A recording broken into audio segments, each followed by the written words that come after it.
Hello, everyone. Good morning, good evening, depending on what class you're in and the type of day, the time of day. Um, Today, we're going to go over part two of our lesson. On Friday, we began talking about the events that happened in the Persian Gulf between Kuwait and Iraq. And on today, we're going to go ahead and start talking about what happened between the United States and Afghanistan. So our learning objectives for today is today I will learn about the events that occurred that led to the U.S. war with Afghanistan. So I can understand what happened to create violence between the two countries. I know I have it when I can use this knowledge to discuss the issues that cause separation between the countries and openly talk about them with family and friends. So looking at this picture, we all should know who this individual is, Osama bin Laden, who was the head of the Taliban. So in 1996, Osama bin Laden was pretty much kicked out of Sudan. So he came to Kabul, which was one of the major cities in Afghanistan, and he took over. So he instituted a severe interpretation of Islamic law. For example, forbade female education and prescribed the severing of hands or even execution as punishment for petty crimes. So the anti-American Taliban was thought to be harboring Osama bin Laden's terrorist group, Al Qaeda, whose goal was to bring an end to the Western influence in the Middle East. So the US government identified Osama bin Laden as the most likely suspect responsible for the September 11th attack in 2001 on the World Trade Center, the Pentagon, and the attempt to attack on the White House.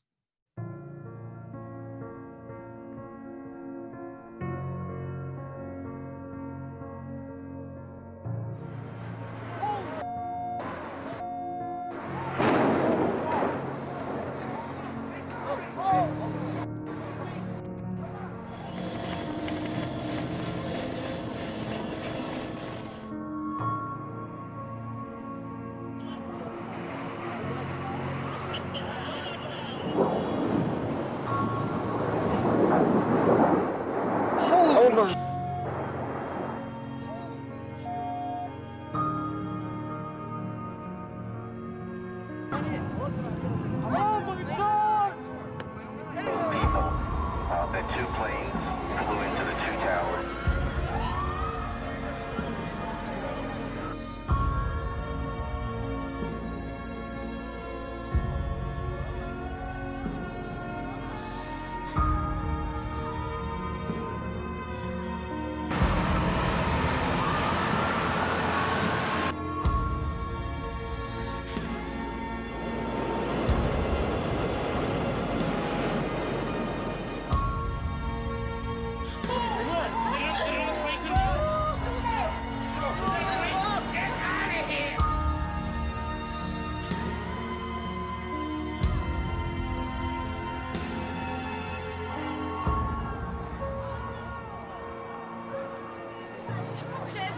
Be advised, the North Tower is down. All personnel be advised, the North Tower is down.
All right, so now that we've seen that video, I mean, we've all seen it before. We had a lesson on it earlier in the school year on the events that happened on this day on 9/11, and we know that four planes were hijacked. Two went into the North and the South Tower, where one went into each of them. The third plane ended up hitting the World Trade Center, and the fourth plane that was scheduled to, well, en route to hit the White House, ended up falling short in a rural city named Shanksville outside of Philadelphia in Pennsylvania. So what we do know is during this time, there were roughly 3,000 people that were killed in these attacks between the four airplanes, the Twin Towers, the Pentagon, and again, the one that hit the ground. And here's a picture on the left, you will see that these were the Twin Towers 2 days before the attacks on them in New York City. So the US President George Bush stated that the most important thing for us was to find Osama bin Laden. Again, that's the man responsible for the attack on the United States.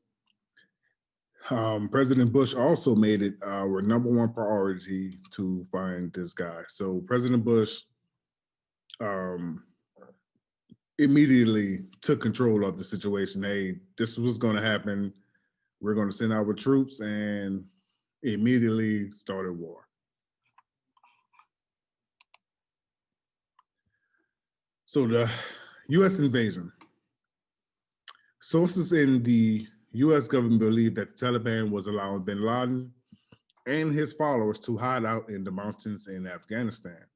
So on October 7th in 2001, not even 30 days, so between September 11th and October 7th, soldiers was trained, ready to roll. So they had little time to prepare, but they knew they had one mission, and that's to find Osama bin Laden.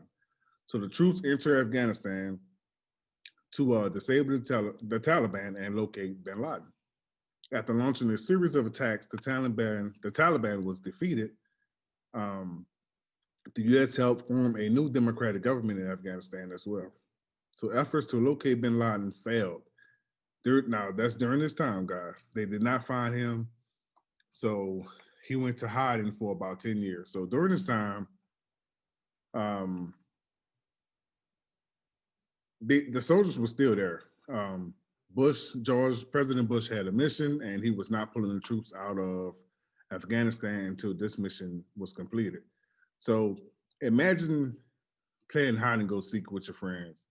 How frustrating is it when you're doing everything you can, but you cannot find that one person? So can you imagine the feeling that President Bush and the United States in general was having during this time? Like, but giving up was like not an option. So we're talking about an individual that not only killed his own people, but I mean, he did a lot of damage in the United States. So, like I said, giving up just was not an option. So here are two pictures of U.S. troops. Well, one of them when they were landing in Afghanistan. You have one where the picture on the right was taken in Kuwait City, which was pretty much the loading point for the U.S. military. So they were ship all their equipment, ship all their goods to the United States or wherever military base they were coming from. So ship it there, get everything prepared, food, gas, whatever they may need, weapons, ammunition, and this is where they would leave from to head into Afghanistan to take care of the business of the United States. All right, so because Osama bin Laden had did what he did to his own people, and he knew he was wrong, so he ended up fleeing the country. So Afghanistan took it upon himself to go ahead and it was time to elect somebody else who can take control of the country. So just like United States, or remember in the last lesson I talked about how Iraq was holding the election, so Afghanistan was doing the exact same thing. But the only difference is Afghanistan's army was a lot stronger than Iraq's army, so there was not too many attacks on election. So, because like I said, their soldiers was trained by the U.S. soldiers, so they had pretty much most of the same weapons the U.S. had, but the U.S. was standing behind them, helping them in all situations. So, remember I said Osama bin Laden went to hiding for about 10 years, right? So here we are. I mean, a little bit less than 10 years, but here we are, May 2nd, 2011 at 1 o'clock in the morning. The the Navy SEALs, well, sometime before that, there was intel that they found out where he was hiding. So the U.S. got the Navy SEALs, and they raided a compound that was, they said he was hiding at in Pakistan. So during this raid, Osama bin Laden was shot and killed. So his body was taken to Afghanistan for identification, and within 24 hours, he was buried at sea. According to U.S. officials, bin Laden was buried at sea because no country would accept his remains. So just imagine going to funerals and nobody will want you there. So you were that bad of a person that no matter what country you went to, they did not want your body in their country. So the only thing they could do was, put his body in the ocean. So again, this was a very, very, very terrible individual. And here is a picture of the compound where he was hiding.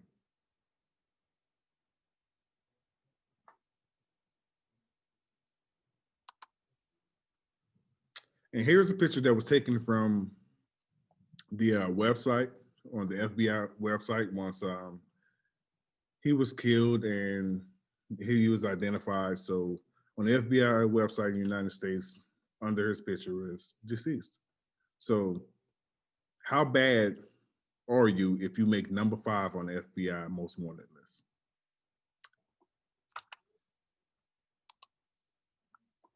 All right, everybody, that is the end of the lesson for today. So what we discussed today was we learned about the events that occurred that led to the U.S. war with Afghanistan.